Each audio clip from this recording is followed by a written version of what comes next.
गुड़िया और बुबू दोनों अकेले ही अपने घर रहते थे। उनका उन दोनों के अलावा कोई भी नहीं था। गुड़िया थोड़ी बड़ी थी।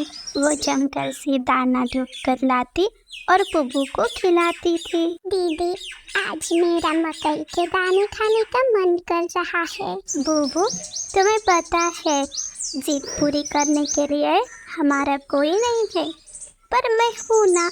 अगर मकई के दाने मिलते हैं तो मैं तुम्हें जरूर लाऊंगी। उनके पास वाले पेड़ पर एक कालू कौवा रहता था। वो बहुत ही आलसी था और दिन भर बस सोता रहता था और सब पक्षियों के दाने चुरा चुरा कर खाता था। ये कबूतर, ये अमृत लेकर कहाँ जा रहा है?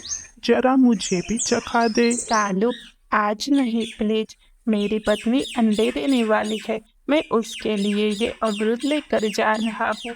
उसे अमृत खाने का बड़ा मन हो रहा है। कालू बंटी कबूतर की एक भी बात नहीं सुनता और उसे मारकर कबूतर से वो अमृत छीन लेता है और अपने घोंसले में जाकर वो अमृत खाता है। कालू की तो जिंदगी ऐसे ही कट रही थी, खाना पीना और सो जाना। सर्दी का मौसम करीब था, इसलिए गुड़िया हर वक्त अपने घोंसले की मरम्मत करती। कालू अंकल, सर्दियाँ पास है और आप अभी भी इस टिमके के घर में रह रहे हो।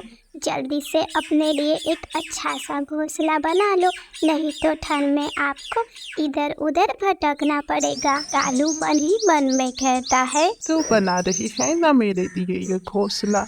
उसमें मैं तुम्हें कहाँ रहने देने वाला हूँ। फिर कालू वहाँ से उड़ जाता है। ये कालू अंकल भी ना थोड़े से अजीब ही है। थोड़े दिनों में सर्दी का मौसम शुरू हो जाता है और जंगल में बर्फ पड़ना शुरू होती है। कालू का इंतजार अब खत्म हुआ था।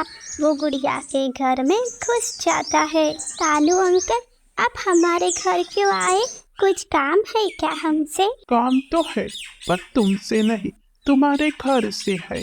जल्दी से यहाँ से कल्टी मारो, नहीं तो धक्के मार कर यहाँ से निकालूंगा तुम्हें। कालू अंकल, आप बहुत बुरे हैं, बहुत बुरे हैं आप। कालू अंकल, आप हमसे हमारा घर नहीं छीन सकते।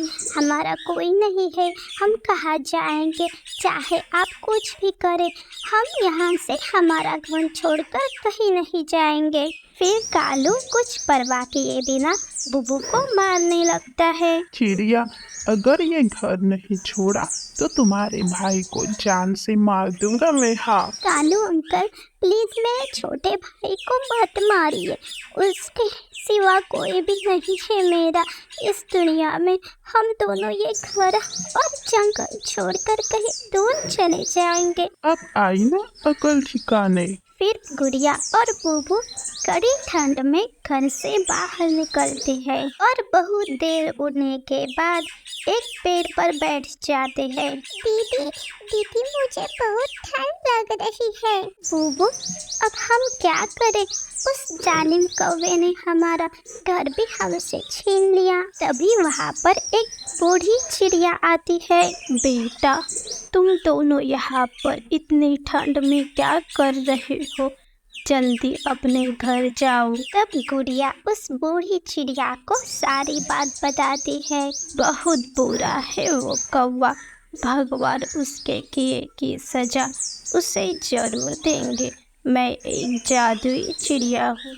मैं मेरे जादुई अंडे के मदद से तुम्हें एक जादुई अंडे का घर बना कर देती हूँ। फिर वो अपने जादू से एक जादुई अंडे का घर बनाती है। गुड़िया और बुबू, अब अंडों की गर्मी के वजह से तुम्हें ठंड भी नहीं लगेगी और इसके अंदर तुम्हें कभी खत्म न होने वाली सारी ज़रूरत की चीज़ें मिल जाएंगी। धन्यवाद माँ जी, हमारी मदद करने के लिए। फिर वो बूढ़ी चिड़िया वहाँ से जाती है और गुड़िया और बुबू जादुई अंडे के घर में खुशी से रहने लगते हैं। प्यारे दोस्तों, आपको ये कहानी पसंद आई हो तो वीडियो को लाइक, शेयर और चैनल को सब्सक्राइब करें और कमेंट में अपनी राय जरूर बताएं। आपका धन्यवाद।